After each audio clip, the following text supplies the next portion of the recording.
Hello, family. That probably sounds a little strange as an introduction, considering we don't know each other, but after all, we are, aren't we? The real question is how long it would take to find our initial connection, practically or theoretically, if we could.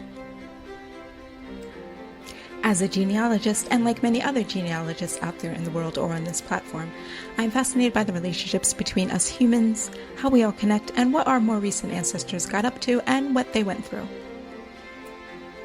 As someone who grew up with an interest in history, naturally at a young age I became interested in the history of my own ancestors and the events, life experiences, and decisions that happened to make me who I am. Welcome to Popular Ancestors, a space to mix a few of my passions together where I will explore a range of topics, combining my love of history with genealogy. I'll also occasionally mention some ancient genetic and genealogical juggernauts who may have contributed to the genetics and family trees of so many of us alive today, ancestors and communities that are popular among us, and how we might fit in. As well as occasionally sharing my experiences, tips, and advice on family history research.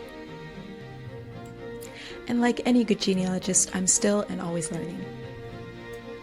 To keep my channel unique, I will be weaving within my content at times my own family history and perspectives, so this won't be a standard genealogy channel where I only discuss the best practices and tools for conducting research, but more of a space for merging storytelling, genealogy, and history, and how pondering over our ancestors can be a bridge for our shared human experiences. You might be wondering, what do I mean by popular ancestor, and is it the same as a common ancestor? Personally, I thought of this term while studying my own family history and used it as a nickname for the individuals in my recent lineage who were the ancestors of a lot of other people.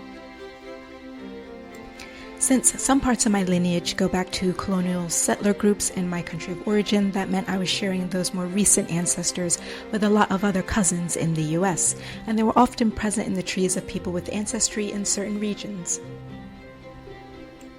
You can sometimes see the effects of this in DNA matches. For example, in Americans who have 17th century roots in the United States, you may find you easily have tens of thousands of DNA matches on both sides of your family. Factor in endogamy for other populations and the number of matches can get very large.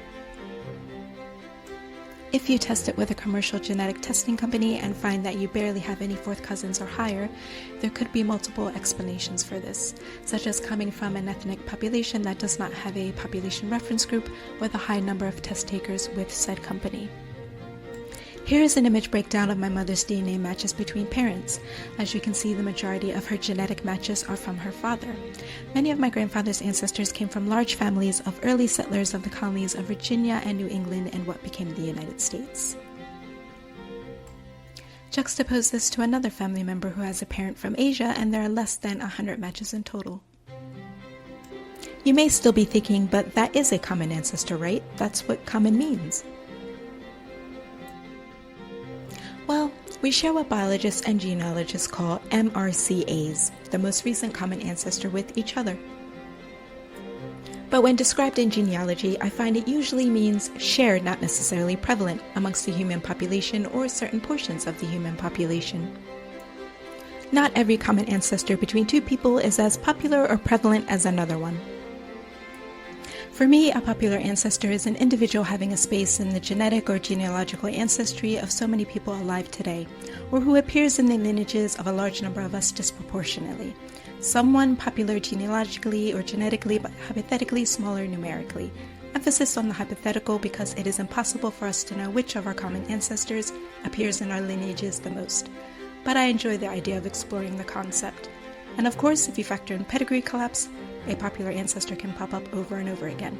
For example, it is a position that scientists once thought Temujin, also known as Genghis Khan, had, but without his DNA or genealogical evidence, we can only speculate if he was truly a popular ancestor of Eurasia. Also, the word common as well, the word common and common ancestors doesn't really sound that great for a channel. So that's what my channel's themes are, discussing and learning about our more modern ancestors and their communities. I hope you come to enjoy this space and it inspires you to uncover your own roots if you haven't already. Bye for now.